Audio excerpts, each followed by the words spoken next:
أعوذ بالله من الشيطان الرجيم. بسم الله الرحمن الرحيم. الرحمن علم القرآن خلق الإنسان علمه البيان. الشمس والقمر بحسبان والنجم والشجر يسجدان والسماء رفعها ووضع الميزان ألا تطغوا في الميزان وأقيموا الوزن بالقسط ولا تخسروا الميزان والأرض وضعها للأنام فيها فاكهة والنخل ذات الأكمام والحب ذو العصف والريحان فبأي آلاء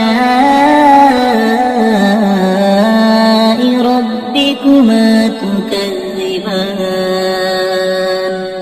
خلق الإنسان من صلصال كالفخار وخلق الجان من مارج من نار فبأي آلاء ربكما تكذبان. رب المشرقين ورب المغربين فبأي آلاء ربكما تكذبان. مرج البحرين يلتقيان بينهما برزخ لا يبغيان فبأي آلاء ربكما تكذبان. يخرج منهما اللؤلؤ والمرجان فبأي آلاء ربكما تكذبان. وله الجوار المنشآت في البحر كالأعلام فبأي آلاء ربكما تكذبان. كل من عليها فان ويبقى وجه ربك ذو الجلال والإكرام فبأي آلاء ربكما تكذبان. يسأله من في السماوات والأرض كل يوم هو في شأن فبأي آلاء ربكما تكذبان. سنفرغ لكم أيها الثقلان فبأي آلاء ربكما تكذبان. يا معشر الجن والإنس إن استطعتم أن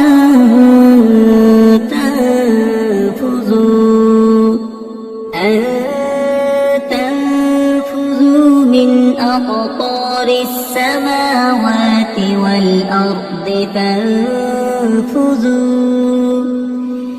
فانفذوا لا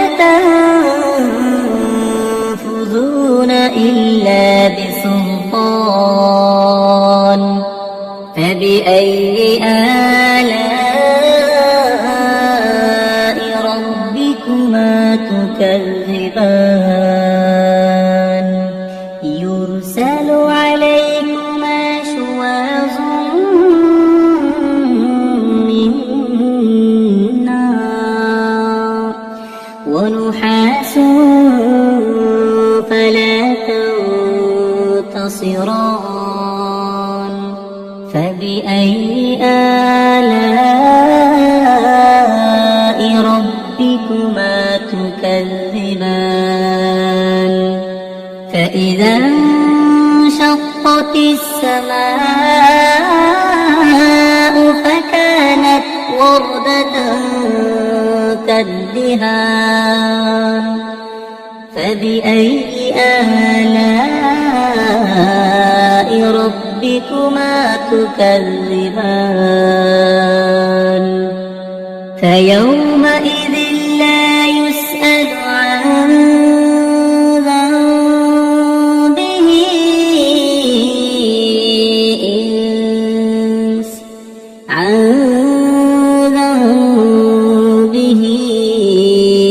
إنس ولا جان فبأي آلاء ربكما تكذبان يعرف المجرمون بسيماهم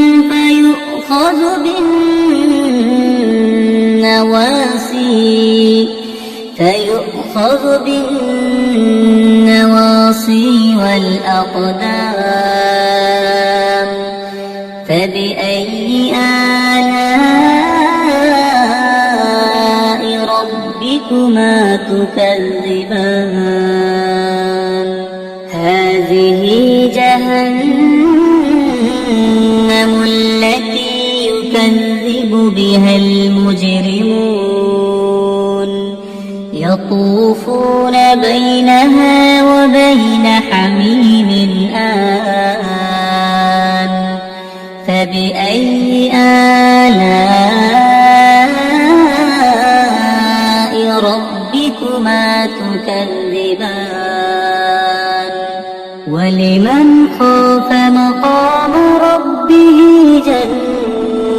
جنتان فبأي آلاء ربكما تكذبان ذواتا أفنان فبأي آلاء ربكما تكذبان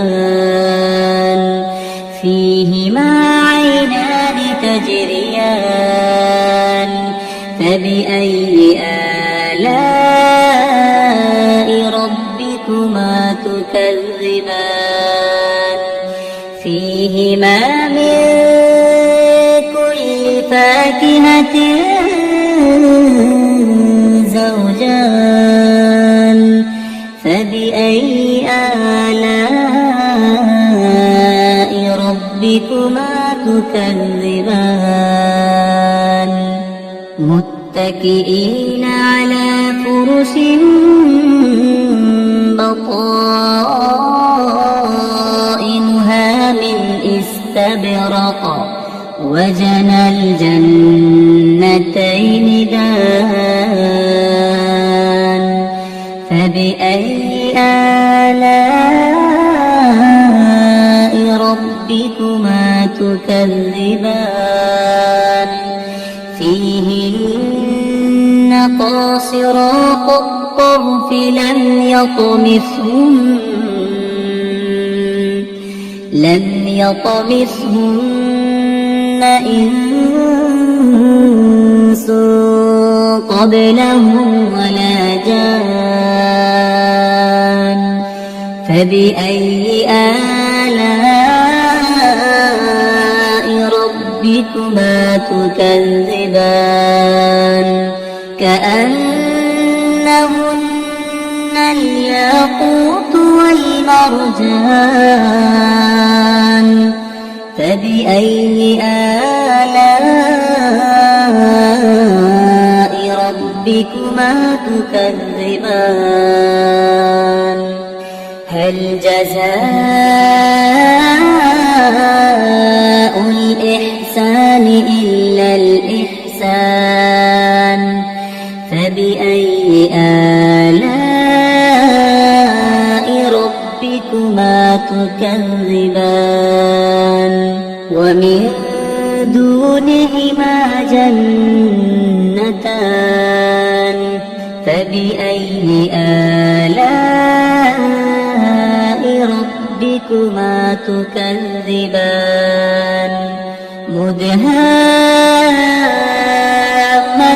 مدهامتان فبأي آلاء ربكما تكذبان فيهما عينان نضاختان فبأي آلاء ربكما تكذبان فيهما فاكهة ونخل ورمان فبأي آلاء ربكما تكذبان فيهن خيرات حسان فبأي آلاء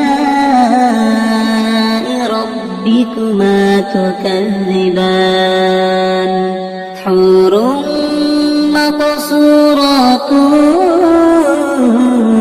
في الخيام فبأي آلاء ربكما تكذبان لم يطمثهن إنس قبلهم ولا جان فبأي آلاء ربكما تكذبان متكئين على رفرف خضر وعبقري حسان فبأي آلاء ربكما تكذبان تبارك اسم ربك ذي الجلال والإكرام